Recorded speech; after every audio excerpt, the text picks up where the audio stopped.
नमस्कार साथियों, स्वागत है आपका भी अनका 24 यूट्यूब चैनल पर। बहुत बहुत साथियों, आज चर्चा कर लेंगे ये जो बाज़ार में रिकवरी देखने के लिए मिली, क्या ये रिकवरी सस्टेनेबल है या नहीं, और इस रिकवरी के पीछे सबसे बड़ी वजह क्या है, इस रिकवरी पर भरोसा कितना करने लायक है, क्या वजह रही, और आज की जो रिकवरी है क्या ये कंटिन्यू चलती रहेगी या कल फिर बाजार गिर जाएगा। देखो, सबसे पहली बात तो ये है कि ये जो निफ्टी का लेवल है ना 24,450, इस लेवल पर निफ्टी 5 बार नीचे आकर सपोर्ट लेकर ऊपर की ओर जा चुका है, और जब भी निफ्टी इस लेवल पे आता है तो लगभग 2% के जैसे इसके आसपास की रिकवरी देखने के लिए मिलती है।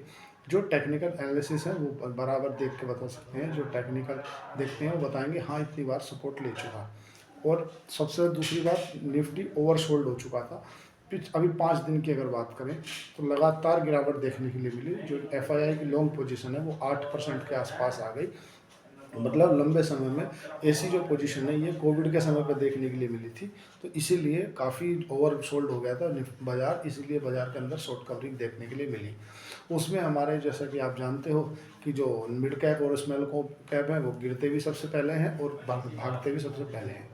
अब उस कंटिन्यूटी बाजार पर नज़र डाल लेते हैं। जो रिजल्ट आए, रिजल्ट इतने कोई अच्छे नहीं आए। आज एफआईआर और डीआईआई का आंकड़ा डाल रहे थे। एफआईआई ने आज भी बिकवाली की है, बिकवाली थोड़ी छोटी की है पर बिकवाली की है। कितने करोड़ की बिकवाली की है? लगभग 2300 करोड़ रुपए के आसपास की एफआईआई की ओर से बिकवाली देखने के लिए मिली है, और डीआईआई ने लगभग 4,500 करोड़ के आसपास माल खरीदा है। मतलब उन्होंने माल खरीदा है। अगर बात करें सोने की, तो सोना आपका आज फिर 1900 मतलब 2,000 रुपये चढ़ के आज का बाजार है, बाजार का रेट है लगभग 1,02,000 का। और जो तुम्हारा चांदी है, चांदी में 1,400 रुपये की बढ़त देखने के लिए मिली है। फिर से 1,12,800 के आसपास चांदी पहुंच गया है। अगर बात करें हमारा रुपये की, तो रुपया हमारा मजबूत हुआ है, क्योंकि बास्केट ऑफ करेंसी में डॉलर जो है कमज़ोर हुआ है। डॉलर कितना कमज़ोर हुआ है? डॉलर कमज़ोर हो गया है, 98 के आसपास आ गया है, 101 रुपये के आसपास वो पहुंच गया था। कमज़ोर क्यों हुआ है? क्योंकि वहाँ की जो यूएस की बॉन्ड यील्ड है ना, बॉन्ड यील्ड घटकर 3 महीने के निचले स्तर पर आ गई है। जो विक्स है, वॉलेटिलिटी इंडेक्स, वो ज़रूर बढ़ा है। विक्स बढ़ गया है थोड़ा सा, 13 पे हो गया। तो जनरली होता ही है कि जब भी मतलब कभी बढ़ेगा कभी गिरेगा, तो उस समय विक्स वोल्टिलिटी इंडेक्स बढ़ जाता है। ट्रंप से कोई संभल नहीं रहा है, ना चीन संभल रहा है, ना रूस संभल रहा है, और उसकी चलती है भारत पे। तो वो सोचता है कि भारत के ऊपर टैरिफ लगा दूँ। भारत नहीं मानता है तो मैं पाकिस्तान को बोल दूँगा कि मैं पाकिस्तान तेरे साथ में हूँ। अमेरिका के कल के जो के आंकड़े आए, वो नौकरियों के आंकड़े बेहद ख़राब आए। वो लगभग 75 के आसपास आए। उन्होंने 1 लाख का अनुमान लगाया कि जो नौकरियों का लेखा जोखा रखता है अमेरिका में, उसी को हटा दिया गया। उसको क्यों हटा दिया गया? बोले यार तुम लोग पॉलिटिकल कनेक्शन के कारण, मतलब हमारे जॉब का आंकड़ा ख़राब दे रहे हो, इसलिए जो है हम आपको हटा रहे हैं। नया अभी जो अब देखो उनके स्थान पर किसको रखेंगे, लेकिन इसलिए वो महिला थी, वो इसलिए हटा दिया कि आप कहीं ना कहीं इसको पॉलिटिकल रूप दे रहे हो। क्योंकि जब बाइडन की सरकार में थे उस समय आप अच्छा आंकड़ा पेश कर रहे थे, आप खराब आंकड़ा पेश कर रहे हो। डोनाल्ड ट्रंप अपनी गलती देख नहीं रहे हैं कि जैसा कि वो गलती कर रहे हैं, हम हमेशा अनाप शनाप टैरिफ लगा रहे हैं, बट वो अगर आंकड़े आ रहे हैं तो वो आंकड़े बुरे लग रहे हैं। जैसा आपने देखा, आम आदमी पार्टी की सरकार थी दिल्ली में, वो फ्री की रेवड़ी की बात करते थे, और जो वहाँ के आईएएस आईपीएस ऑफिसर हैं, मतलब जो प्रशासनिक अधिकारी हैं, वो बोलते थे कि इतना दिल्ली के पास बजट ही नहीं है। तो अरविंद केजरीवाल जी आकर के बोलते थे कि इन्हें कुछ पता ही नहीं है। सेम पोजीशन अभी अमेरिका में हो रही है। जो उनके प्रशासनिक अधिकारी हैं वो आकर कुछ बोलते हैं, डोनाल्ड ट्रंप आके कुछ बोलते हैं। ऐसा चल रहा है। अब उन्हें हटा दिया। अब उसके हटाने से जो डाउ जोन है, नेस्डैक है, S&P 500 है, तीनों में घबराहट, और तीनों 300 400 500 पॉइंट देखने के लिए नीचे मिली। एफआईआई क्यों बेच रहे हैं? एफआईआई के पीछे कई कारण हैं, एक कारण नहीं है। देखो, सबसे पहले जो रिजल्ट है ना, रिजल्ट आ रहे बेहद ख़राब। अभी 1062 कंपनियों के रिजल्ट आए हैं, जिसमें से लगभग 596 कंपनियों के नेगेटिव रिजल्ट आए हैं, और 300 कंपनियों के पॉजिटिव रिजल्ट आए हैं, और 150 के आसपास कंपनियों के न्यूट्रल रिजल्ट आए हैं, रिजल्ट खराब आया। आज एबीबी का रिजल्ट आया, एबीबी का रिजल्ट भी बेहद ख़राब आया। और रिजल्ट इतना ख़राब आ रहा है, इसी कारण आपके जो बाजार है ना, वे टिक नहीं पा रहे हैं। दूसरा, यूएस से जो डील होने वाली थी भारत की, वो डील अभी किसी नतीजे पर पहुंची नहीं है।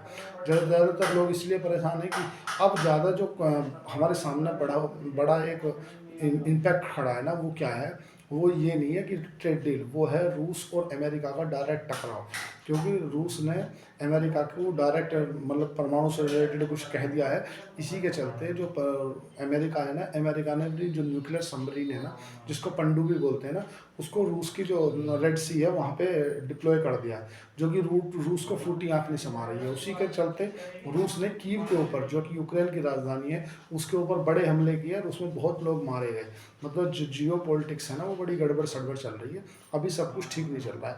अगर आप सोचो कि ये रिकवरी चलेगी, तो ये रिकवरी केवल ये मान के चलो, अगर सेंटीमेंट अच्छा हो जाता है, ऑल ओवर पूरा खेल है सेंटीमेंट का। अगर सेंटीमेंट अच्छा हो जाता है तो रिकवरी कंटिन्यू रहेगी, और अगर सेंटीमेंट खराब बना रहता है ना, तो जो स्टॉक पैसिफिक जो अच्छे रिजल्ट आ रहे हैं वही कंपनियां दौड़ेंगी, नहीं तो कुछ नहीं। आज से मॉनेटरी पॉलिसी की बैठक है, वो बुधवार को उसका जो भी तुम्हारे संजय मल्होत्रा हैं, वो कुछ ना कुछ उसका आउटलुक पेश करेंगे। या तो पिछली बार जैसा कि सब 25 बेसिस पॉइंट की उम्मीद जता रहे थे कि 25 बेसिस पॉइंट का रेट कट होगा, इस बार हो सकता है कि कर दें। कि पिछली बार 25 बेसिस पॉइंट की उम्मीद कर रहे थे तो 50 बेसिस पॉइंट का हो गया था।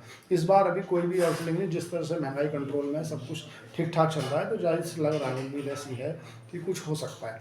वहीं अगर बात करें अमेरिका की, तो अमेरिका में सितंबर माह में हो सकता है इस बार रेपो रेट में बदलाव हो जाए, मतलब रेट कट हो जाए।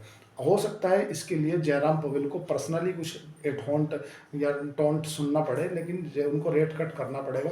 कारण वहाँ के जो आंकड़े आ रहे हैं, महंगाई के आंकड़े आ रहे हैं, उनके जॉब डाटा आ रहा है, वो ये इंडिकेट कर रहा है कि भाई कहीं ना कहीं उन्हें ये चीज़ करनी पड़ेगी। ये हो गया। दूसरा, भारत भी अपने स्तर से ट्रेड डील को लेकर के आगे बढ़ रहा है। मतलब डोनाल्ड ट्रंप भी ये चाहते हैं कि भारत के साथ में ट्रेड डील हो, क्योंकि भारत काफ़ी जेनेरिक दवाइयाँ जो है वो अमेरिका को भेजता है, और अमेरिका भी चाहता है कि भाई भारत के साथ ट्रेड डील हो। दोनों के दोनों देश है, अमेरिका भारत से ट्रेड डील चाह रहा है और भारत अमेरिका से ट्रेड डील चाह रहा है। ताओ ताओ में बोल जरूर दिया है कि हाँ 25% का टैरिफ लगा देंगे, लेकिन अमेरिका का एक डेलीगेशन है जो कि भारत आ रहा है अगस्त में, और सितंबर में अमेरिका के जो डोनाल्ड ट्रंप है वो भी भारत आने वाले हैं। केवल डोनाल्ड ट्रंप प्रेशर टैक्टिक्स का इस्तेमाल कर रहे हैं। इस तरफ जो तुम्हारा क्रूड ऑयल है, क्रूड ऑयल $72 से घट के $69 पे आ गया, 68.68 कुछ है। कारण कि जो ओपेक्स कंट्री हैं, जो तेल को उत्पादन करती हैं, उन कंपनियों ने अपनी ओपेक्स को बढ़ाने की घोषणा कर दी है कि हम इस बार बढ़ाने जा रहे हैं ओपेक्स बढ़ाएंगे, मतलब तेल की जो डिमांड है वो उतनी है और जो सप्लाई है वो ज़्यादा हो जाएगी। सप्लाई ज़्यादा हो जाएगी, जो क्रूड ऑयल है ना उसका दाम गिर जाएगा। ठीक है, अब क्रूड ऑयल का दाम गिर जाएगा तो भारत के लिए अच्छी खबर है। कल डॉलर इंडेक्स टूटा 2%, उसी का इम्पैक्ट देखने के लिए मिला आज रुपये पे। रुपया हमारा 30 पैसे मजबूत हो गया।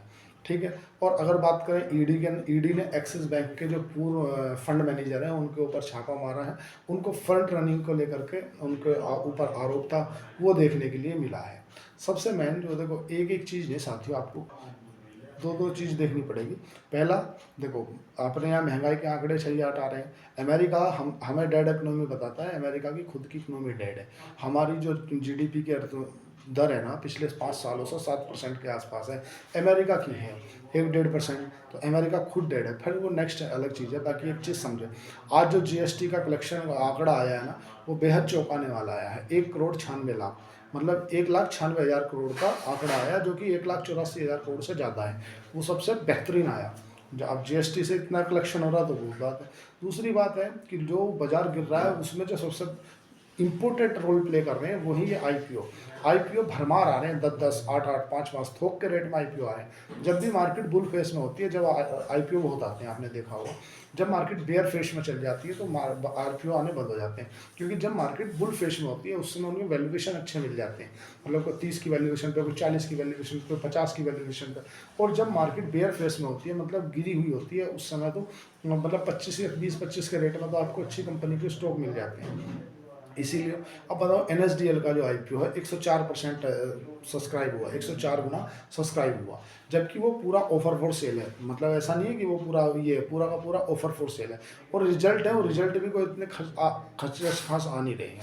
सबसे मेन जो देखना ना आपको, वो ये देखना है कि अभी भी बाजार अच्छा नहीं है। हमने जो पिछला लो है उस लो को क्रॉस नहीं किया। जब तक 24,800 को बंद ना हो जाए बाजार, 24,800